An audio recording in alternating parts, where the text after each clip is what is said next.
ಎಷ್ಟು ಖುಷಿ ಆಯ್ತು ಜಗನ್ನಾಥ. ಎಲ್ರಿಗೂ ನಮಸ್ಕಾರ. ಹಲೋ ಎಲ್ರಿಗೂ ನಮಸ್ಕಾರ. ಚೆನ್ನಾಗಿದ್ದೀರಾ?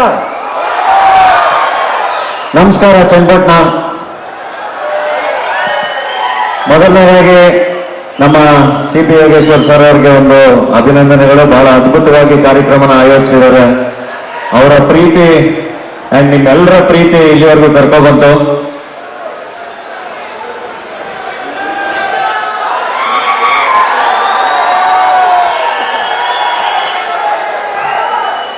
ಇಲ್ಲ, ನಿಜವಾಗ್ಲೂ ಚನ್ನಪಟ್ಟಣಕ್ಕೆ ಯಾವಾಗ ಬಂದ್ರು ಬಹಳ ಅಂದ್ರೆ ಬಹಳ ಖುಷಿ ಆಗುತ್ತೆ.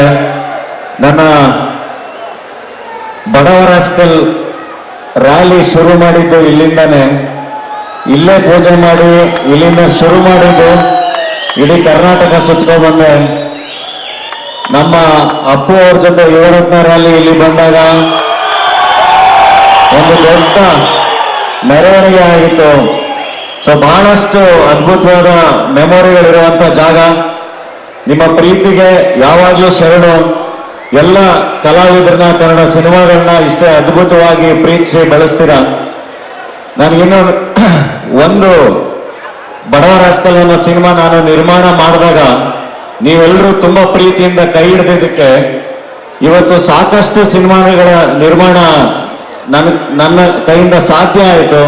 ಅದಕ್ಕೆ ನಿಮ್ಗೆಲ್ರಿಗೂ ಸ್ಪೆಷಲ್ ಥ್ಯಾಂಕ್ಸ್. ಅದಕ್ಕೆ ಅದರ ನಂತರ ಹೆಡ್ ಬುಷ್ ಅನ್ನೋ ಒಂದು ಸಿನಿಮಾ, ಟಗರು ಪಲ್ಯ ಅಂತ ನಮ್ಮದೇ ಈ ರೀಜನ್ ಒಂದು ಕಲ್ಚರ್ ಇಟ್ಕೊಂಡು ಮಾಡಿದಂತ ಸಿನಿಮಾ, ಎಲ್ಲವನ್ನು ಬಹಳ ಅದ್ಭುತವಾಗಿ ಸ್ವೀಕರಿಸಿದ್ರಿ. ಹಂಗೆ ನಿರ್ಮಾಣ ಕೆಲಸ ನಡೀತಾನೆ ಇದೆ. ನೆಕ್ಸ್ಟ್ ಇದೇ ಫೆಬ್ರವರಿ 6ಕ್ಕೆ JC ದ ಯೂನಿವರ್ಸಿಟಿ ಅಂತ ಹೇಳಿ ಜುಡಿಷಿಯಲ್ ಕಸ್ಟಡಿ ಬಗ್ಗೆ ಒಂದು ಸಿನಿಮಾ ಬರ್ತಾ ಇದೆ. ಯಾವತ್ತು ಹೊಸಬ್ರು ಜಾಸ್ತಿ ಬಂದಷ್ಟು ಹೊಸತನಕ್ಕೆ ಎಲ್ಲಿ ಜಾಗ ಇರುತ್ತೋ ಆ ಜಾಗ ಬಹಳ ಚೆನ್ನಾಗಾಗುತ್ತೆ.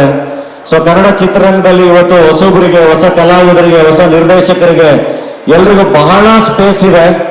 ನಾವೆಲ್ಲರೂ ಬಂದಾಗ ನಮಗೆ ಹೆಂಗೆ ನೀವು ಜಾಗ ಕೊಟ್ರಿ, ನಮಗೆ ಹೆಂಗೆ ನೀವು ಚಪ್ಪಾಳೆ ಹೊಡೆದ್ರಿ, ಹೆಂಗೆ ನಿಮ್ಮ ಪ್ರೀತಿ ಕೊಟ್ರಿ, ಅದೇ ತರ ಹೊಸ ತಂಡಗಳಿಗೆ, ಹೊಸ ಕಲಾವಿದರಿಗೆ, ಹೊಸ ನಿರ್ದೇಶಕರಿಗೆ ನೀವು ಜಾಗ ಕೊಡಬೇಕು. ಸೊ ಹಾಗಾಗಿ ಥಿಯೇಟ್ರಿಗೆ ಹೋಗಿ ಫೆಬ್ರವರಿ 6ನೇ ತಾರೀಕು JC ದ ಯೂನಿವರ್ಸಿಟಿ ಸಿನಿಮಾ ನೋಡಿ. ಬಹಳ ಚೆನ್ನಾಗಿ ಮಾಡಿದ್ದಾರೆ ಹೊಸ ಹುಡುಗರು, ಹೊಸ ನಿರ್ದೇಶಕ, ಹೊಸ ನಾಯಕ ನಟ.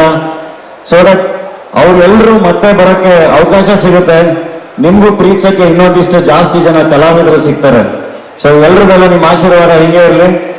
ಅಂಡ್ ಸಾರಿ, 2 ವರ್ಷದಿಂದ ನಂದು ಸಿನಿಮಾ ರಿಲೀಸ್ ಆಗಿಲ್ಲ. ಈ ವರ್ಷ ಖಂಡಿತ 2 ಸಿನಿಮಾಗಳು ರಿಲೀಸ್ ಆಗುತ್ತೆ. ಬಹಳ ಒಳ್ಳೊಳ್ಳೆ ಸಿನಿಮಾಗಳ ಜೊತೆ ನಿಮ್ಮ ಮುಂದೆ ಬರ್ತೀನಿ. ಎಲ್ಲದ್ರ ಮೇಲೂ ನಿಮ್ಮ ಆಶೀರ್ವಾದ ಇರಲಿ.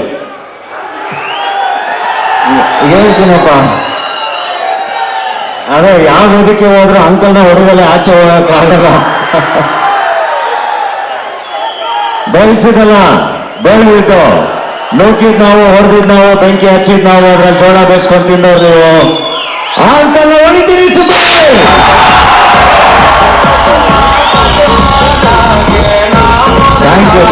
Thank you.